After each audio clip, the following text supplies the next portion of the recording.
ফেরাউন মরে যাবে, নমরুদ মরে যাবে, কিন্তু তাদের প্রেতাত্মারা যুগে যুগে তারা বেঁচে থাকবে। আগুনের ভিতরে ভালাবার ব্যবস্থা হয়েছে। আল্লাহ পাক বলে দিয়েছেন, আমার রাস্তায় যদি চেষ্টা করো, জিহাদ করো, আমার সাহায্য তোমরা পাবে। ওয়া কানা হাক্কান আলাইনা নাসরুল মুমিনিন। মুমিনদেরকে সাহায্য করা আমি আল্লাহর জন্য ওয়াজিব। সুবহানাল্লাহ বলবেন না? আলহামদুলিল্লাহ বলবেন না? আমার জন্য ওয়াজিব মুমিনদেরকে সাহায্য করা। ইব্রাহিম আলাইহিস সালামকে আগুনে ভালানো হচ্ছে। হযরত জিবরাইল বলেন, ইব্রাহিম তোমাকে আগুনের ভিতরে ফালানো হতেছে, আমার কাছে সাহায্য চাও, আমি তোমারে বাঁচায় দেব।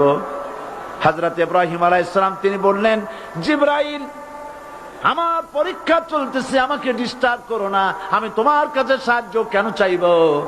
আমি তো এমন কোন অন্ধ আল্লাহর ইবাদত করি না যিনি তার বান্দার দুঃখ দুর্দশা নিজের চোখে না দেখেন। পরীক্ষা পাস করছে না? পাস করছেন কিনা?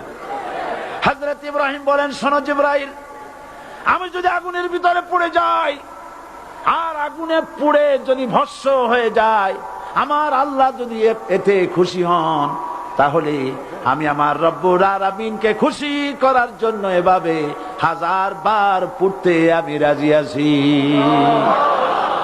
ইব্রাহিম আলাইহিস সালাম আগুনের ভিতরে পড়ে গেলেন।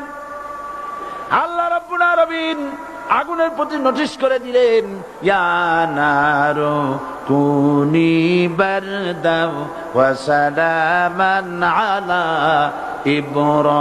ইব্রাহিম। আগুন আমার ইব্রাহিমের জন্য শান্তিদায়ক, ঠান্ডা হয়ে যা। ইব্রাহিম আলাইহিস সালাম জ্বলছেন, পুড়ে গেছেন। নমরুদ তার প্রাসাদের ছাদে বসে ইব্রাহিম আলাইহিস সালামের পোড়া দৃশ্য দেখে আনন্দ করবে, আগুনের দিকে তাকায় দেখে ইব্রাহিম আরামে বসে আছেন। পোড়া তো দূরের কথা, জামাও পড়ে নাই। ও ডাক দিয়া বলে, রে আগুন, গোটা জাতি নিয়ে তোর পূজা করলাম, আমার দুশমন কেন জ্বালাইতে পারিস না? তোর জ্বালানো শক্তি কি নষ্ট হয়ে গেছে নাকি? আগুনের ভিতর থেকে আওয়াজ বেরিয়ে এলো, নমরুদ, আমার ভিতরে দাহ্য শক্তি, জ্বালানো শক্তি আছে কি নাই যদি প্রমাণ করতে চাও, টেস্ট করতে চাও, তুই নিজে আয়, তোরে সুদ্ধা তাম দুনিয়া জ্বালাই দিতে পারি, ইব্রাহিমের এক গাছা পশম জ্বালাইতে পারি না।